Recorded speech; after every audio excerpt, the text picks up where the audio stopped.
Viaja Brasil. Apoio Cultural FENACTUR, Federação Nacional de Turismo. E Gol, linhas aéreas inteligentes.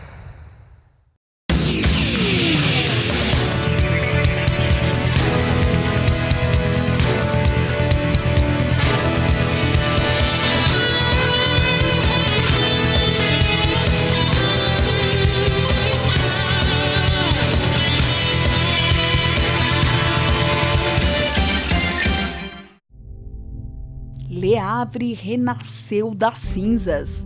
A cidade portuária, localizada no Canal da Mancha, na Normandia, é um desafio da arquitetura e seu conjunto arquitetônico foi reconhecido pela Unesco como Patrimônio da Humanidade. Le Havre se tornou símbolo da arquitetura moderna da Europa na segunda metade do século XX. Conhecer Le Havre é descobrir o trabalho de Auguste Perret. O arquiteto francês foi convidado pelo Ministério da Reconstrução para reerguer a cidade destruída pela Segunda Guerra Mundial. Cerca de 150 bombas atingiram Le Havre durante a Batalha da Normandia em 1944, durante a invasão aliada para expulsar os nazistas. O bombardeio foi tão intenso que os moradores o chamaram de Tempestade de Aço. Le Havre foi a cidade mais bombardeada da França durante a Segunda Guerra. 90% de Le Havre viraram escombros.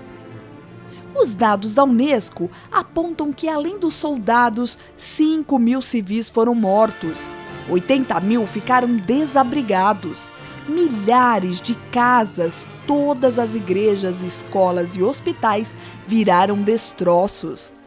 A cidade foi finalmente libertada pelas forças aliadas em setembro de 1944. Quando a guerra acabou no ano seguinte, reconstruir Le Havre era uma questão de honra e de importância econômica para o governo francês. O arquiteto Auguste Perret foi então chamado. Com uma equipe de 60 profissionais, Perret começou a reconstruir a cidade ainda em 1945. O arquiteto percebeu que levaria um ano só para tirar o entulho e as cinzas das ruas destruídas pelas bombas. A decisão de Perret foi usar os escombros como nova plataforma da cidade. Para se ter uma ideia, hoje o centro de Le Havre tem 3,5 metros a mais de altura do que tinha antes de ser destruída. Perret e seus urbanistas aterraram os escombros e começaram a reconstrução. 10.000 moradias foram construídas no prazo de 10 anos. Os apartamentos traziam um design moderno, com interação de ambientes, o que não existia na Europa dos anos 40. Ganharam também aquecimento central, o que era uma inovação.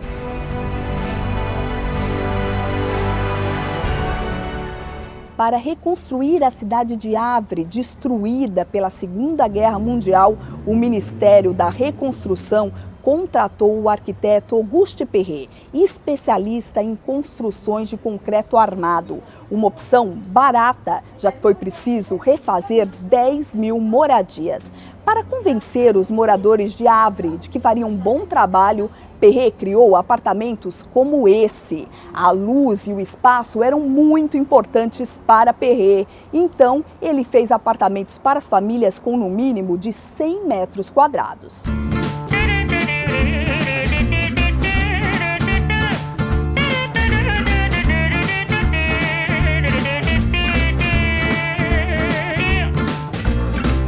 Donnez-moi une suite au Ritz, je n'en veux pas. Des bijoux de chez Chanel, je n'en veux pas. Donnez-moi une limousine, j'en ferai quoi? Offrez-moi du personnel, j'en ferai quoi? Un manoir à Neuchâtel, ce n'est pas pour moi. Offrez-moi la tour Eiffel, j'en ferai quoi?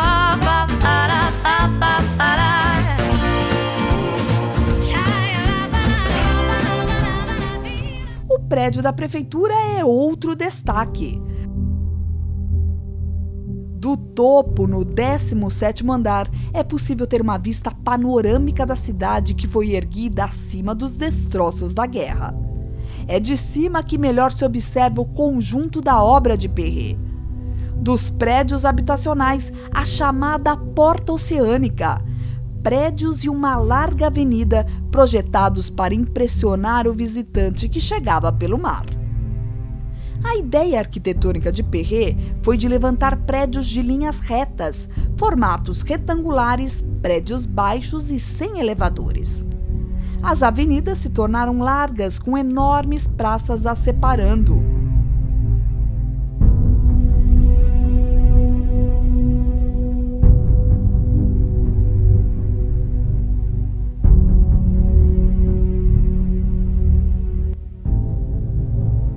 Em uma delas, o monumento aos heróis que lutaram para libertar Le Havre das mãos dos nazistas.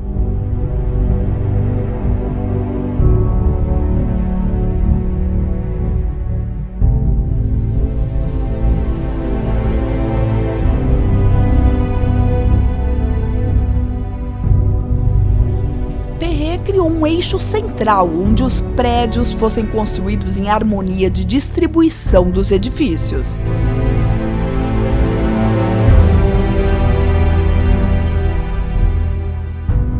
Mas impressionante mesmo é a igreja de Saint-Joseph. A torre de 100 metros de altura, recortada por 20 mil vitrais, é a mais imponente construção da cidade.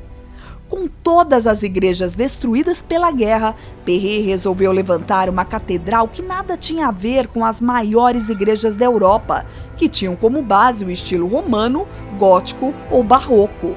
A catedral modernista foi erguida com tijolos de ardósia, a exemplo dos prédios.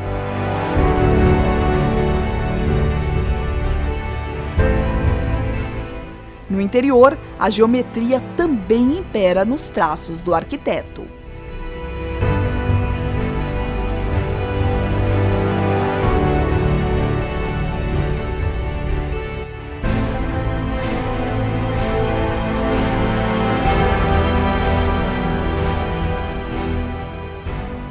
Para a construção da igreja de São José, foram usadas 50 mil toneladas de concreto e 700 toneladas de ferro. A torre, de mais de 100 metros de altura, é recortada por 20 mil vitrais que garantem luminosidade à construção, uma das características do trabalho de Perret.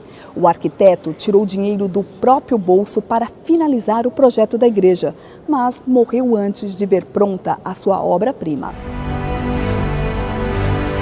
Arquitetos e urbanistas de todo o mundo vêm a Le Havre só para entender esse desafio da arquitetura. Como erguer 50 mil toneladas de concreto e 700 toneladas de ferro. E ainda tem obra do nosso Niemeyer no coração da cidade. As curvas do arquiteto brasileiro se destacam de forma poética aos traços retos de Perret, na obra onde funciona um anfiteatro e uma biblioteca. Le Volcan e Le Petit Volcan seriam inspirados na Torre dos Navios que atracam no porto de Le Havre, o segundo maior porto da França.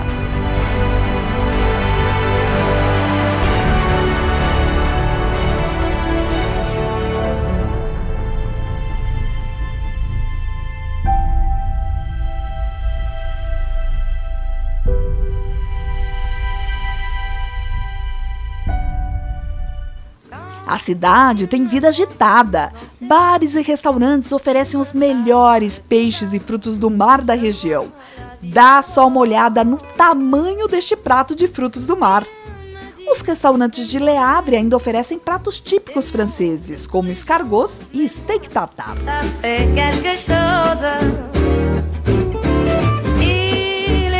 E as sobremesas francesas são sempre um caso à parte. Olha só esse petit gâteau.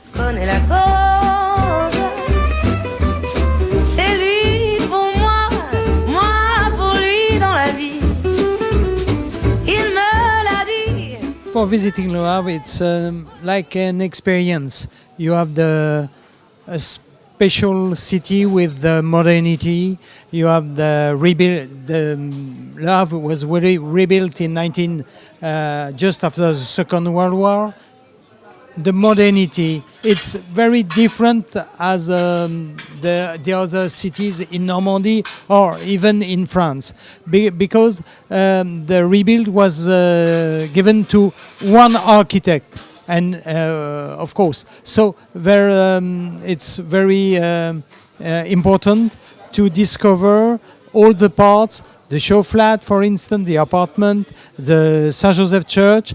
And after Perret, we are always in the modernity with great architects like Oscar Niemeyer, of course, for the theater and the library. And where I can say to Brazilian people, welcome in Le Havre. And I'm sure you appreciate your trip in Le Havre to discover. And we have a lot of links with Brazil. For instance, we have, of course, Oscar Niemeyer. Vinicius de Moraes was in Le Havre in the 60s. Is consul of Brazil. We have the coffee. We have a great story between our population, with Brazil and France, and of course with Brazil and Le Havre.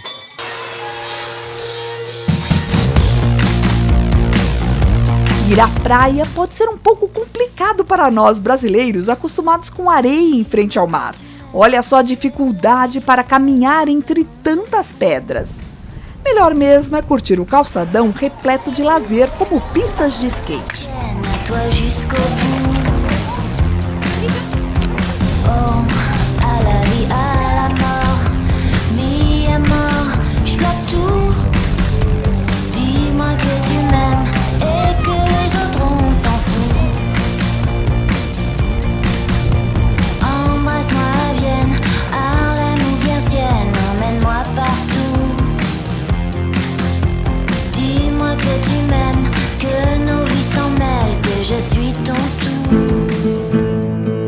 A praia não é tão movimentada, o mercado de Le Havre aos domingos ferve de moradores em busca de ingredientes frescos para o almoço com a família. E também de visitantes que relaxam nos bares acompanhando o movimento dessa cidade com tanta história para contar.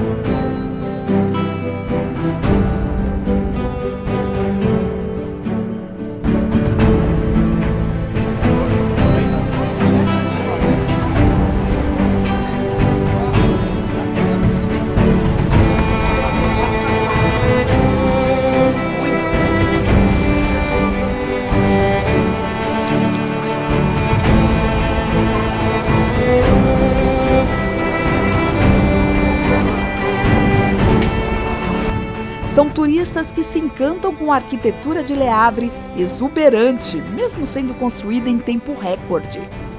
10 anos após o fim da Segunda Guerra Mundial, a cidade renasceu como uma das mais importantes da França. Pela história, pela ousadia da arquitetura de linhas retas de Perret e pelos sabores da Normandia, que Le Havre com certeza vale a visita.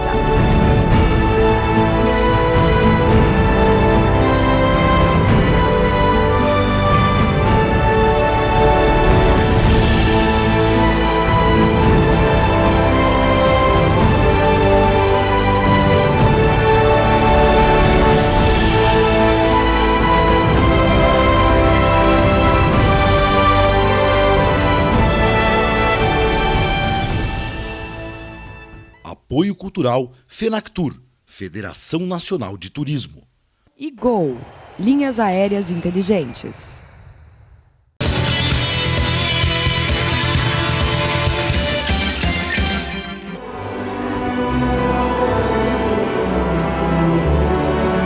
Omaha Beach, Normandia, norte da França. Aqui foi o início da campanha de invasão e o começo da missão terrestre que livraria a Europa do domínio dos alemães. Era 1942. O primeiro-ministro inglês, Winston Churchill, começava o plano de entrar na França, ocupada pelos nazistas desde 1940. Seria difícil, arriscado e quase impossível. Mas Churchill acreditou. mobilizou os aliados e planejou a invasão. Até então, os ataques à Europa dominada eram feitos apenas pelos aviões da Força Aérea Real Britânica. Mas isso não bastava para derrotar os alemães. Os ingleses usaram essa máquina, o primeiro computador conhecido, inventado por Alan Turing e uma equipe de matemáticos britânicos, como foi mostrado no filme O Jogo da Imitação. A máquina seria capaz de monitorar o movimento das tropas nazistas através da decodificação de mensagens do Terceiro Reich. E foi através disso e com comunicação para as tropas via código Morse que Churchill e o general americano Dwight Eisenhower comandaram a invasão à Europa, com soldados ingleses, canadenses e americanos. A chance era pequena contra um exército alemão preparado e muito bem armado. Mas os aliados arriscaram. Começava a libertação. A Europa já estava nas mãos dos nazistas há praticamente 5 anos, mas desde 1942, britânicos e americanos já planejavam uma invasão. Essa preparação durou 2 anos. Foi então que no dia 6 de junho de 1944, mais de 120 mil soldados desembarcaram na costa norte da França, principalmente na Normandia. 35 mil desses homens desembarcaram aqui, na praia de Omaha, onde houve a mais sangrenta das batalhas. Mais de 2.500 britânicos e americanos morreram nessa ação. Mas os soldados conseguiram invadir a Europa e tirar o continente das mãos de Adolf Hitler. Esse dia, 6 de junho de 44, ficou e ficará conhecido para sempre como o Dia D. O desembarque foi dramático. Essas imagens são do filme O Resgate do Soldado Ryan, de Steven Spielberg. A batalha durou quase um mês. Mas depois disso, os aliados conseguiram expulsar os nazistas da Normandia. Hoje, a praia de Omaha é um marco da resistência aliada.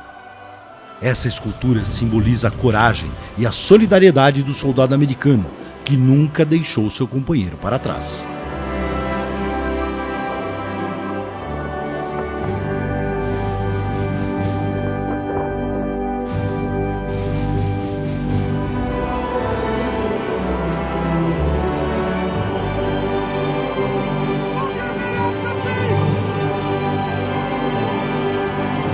Na praia, esculturas simbolizam a vitória e a liberdade. Um tanque de guerra original da época é mantido sob um monumento na praia, que homenageia os milhares de soldados. Em volta de outro monumento, bandeiras americanas, flores e objetos pessoais são deixados ao lado de fotos dos bravos soldados que lutaram para libertar a Europa. Não sabemos se são parentes ou pessoas que louvam a bravura desses homens. Mas isso não importa. O que importa é que essas corajosas almas jamais serão esquecidas.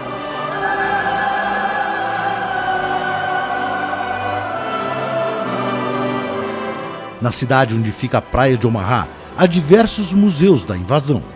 Fomos até um deles.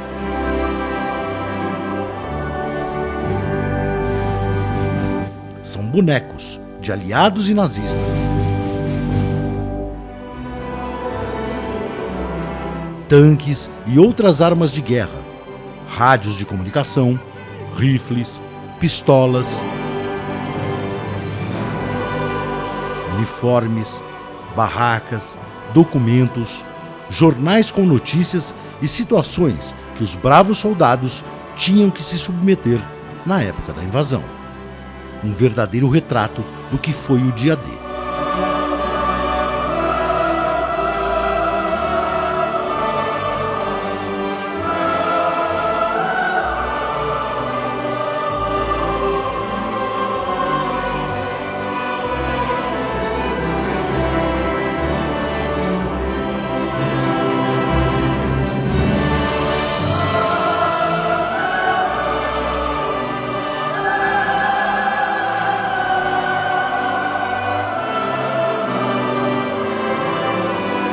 Muitos voltaram, mas a maioria morreu em defesa da liberdade. Talvez aqui esteja a maior homenagem aos heróis da invasão. O cemitério do soldado americano na Normandia. O cemitério é um território americano na França. O local é tranquilo, bonito, silencioso. 9.387 lápides. São soldados, maridos, pais, filhos, todos que deram sua própria vida para que hoje tivéssemos um mundo livre da tirania nazista.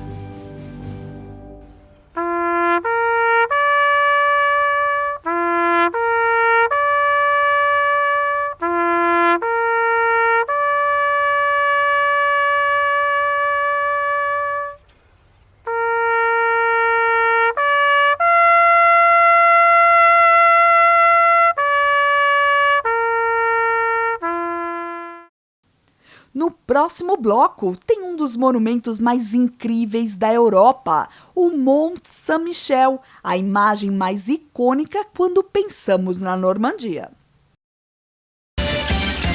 Viaja Brasil. Apoio Cultural FENACTUR, Federação Nacional de Turismo. E Gol, linhas aéreas inteligentes.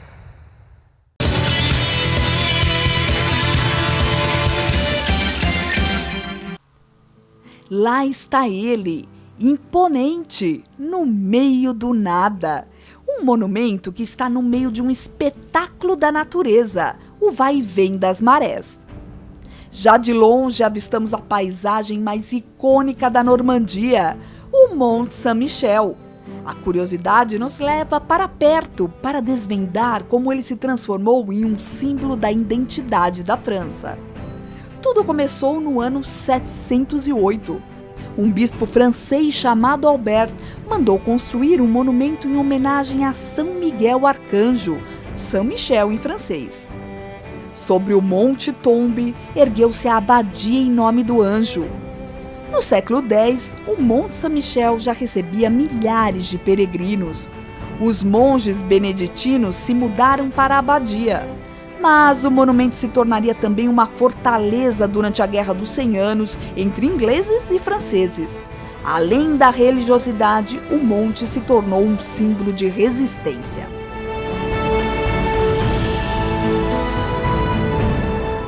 Em 1789, durante a Revolução Francesa, a comunidade religiosa que vivia no local foi expulsa e dissolvida. Mas a estrutura foi preservada. Os que viviam na Idade Média viam o Monte Saint-Michel como a representação de Jerusalém na Europa. É preciso preparo físico para caminhar pelo vilarejo medieval e subir até o topo, onde se encontra a abadia. Na entrada, a grande atração é a porta elevadiça. Se destacam aqui as correntes pesadas, responsáveis por lacrar o local, protegendo-o dos invasores e das águas.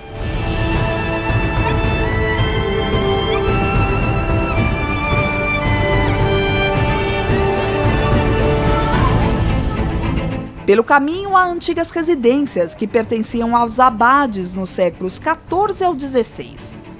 Hoje, menos de 50 pessoas vivem no vilarejo. As casas são adornadas com flores e algumas reservam surpresas, como cavaleiros medievais nas janelas.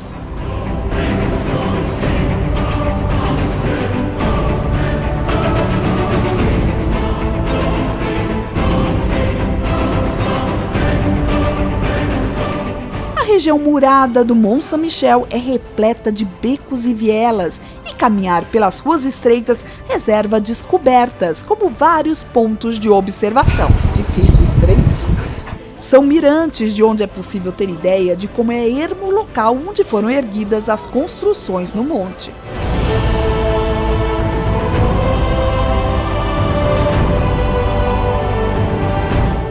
Hoje, o comércio de souvenirs toma conta das ruas. São dezenas de lojas onde se pode encontrar tudo relacionado à história do monumento. E tem muito turista interessado nesta história. O Monte Saint-Michel foi declarado Patrimônio da Humanidade pela Unesco e atrai todos os anos milhares de visitantes. É preciso paciência para caminhar pela viela sem esbarrar em ninguém. Para poucos privilegiados, é possível se hospedar em um dos hotéis do vilarejo.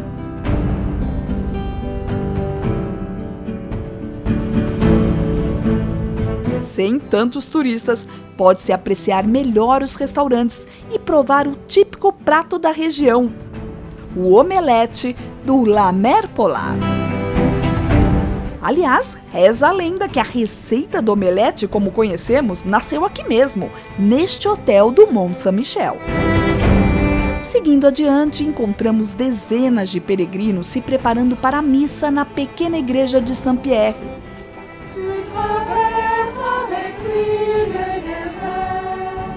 A oração do Pai Nosso, rezada em francês, é um momento de reflexão para quem faz a viagem em busca de espiritualidade.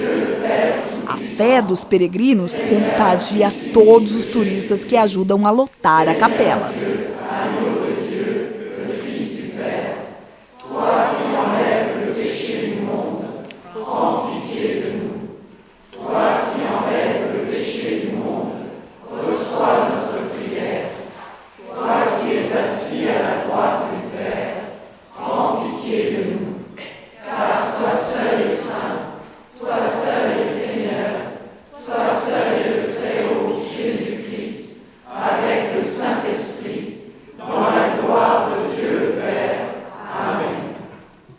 Hora de seguir pelos caminhos que são muitas vezes estreitos, outras vezes com centenas de degraus, em alguns trechos com rampas inclinadas, a rotas de norte a sul.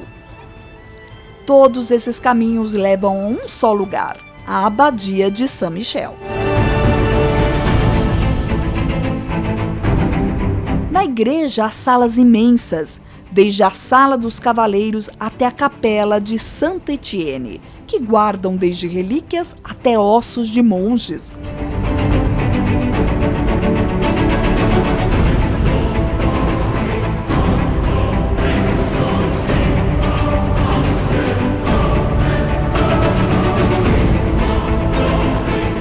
A abóboda, em estilo gótico, é o pico do monte, onde missas são realizadas.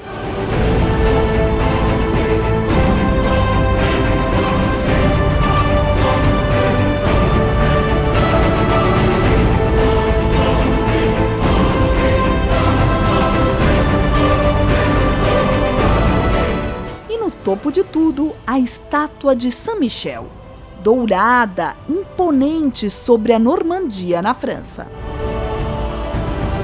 No Novo Testamento, Saint-Michel está no Apocalipse, onde com a espada vence o mal, representado pelo dragão.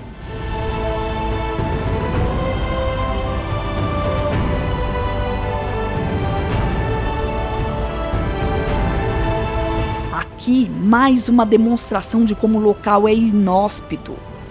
No dia que visitamos a abadia, algumas áreas precisavam de reparos. E olha só a operação de guerra montada para a reforma.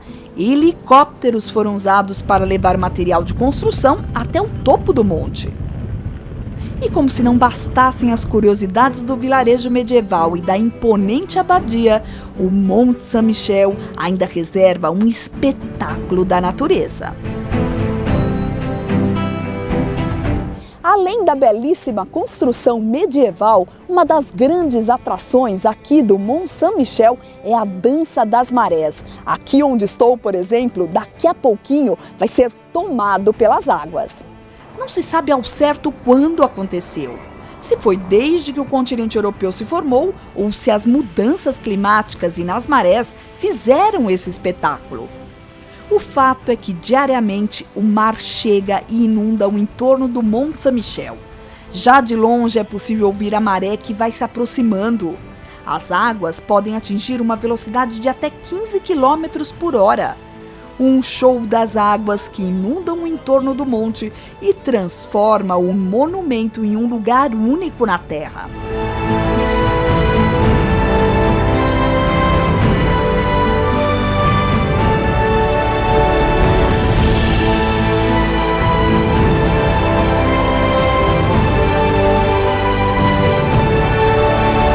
Depois que a a água se vai, é possível andar pelas areias do fundo do Oceano Atlântico, sempre com guia para não cair em armadilhas. Centenas de pessoas caminham em torno do monte diariamente. É preciso conhecer muito bem o local para evitar pontos de areia movediça. Mas o mais importante é checar os horários da maré, para não ser pego caminhando quando a água inunda a região. As pessoas vão lá para sentir no corpo a energia que faz desse lugar tão especial. Hoje, uma ponte sobre o mar leva os turistas até o Saint-Michel. Mas, no passado, era preciso esperar a natureza permitir.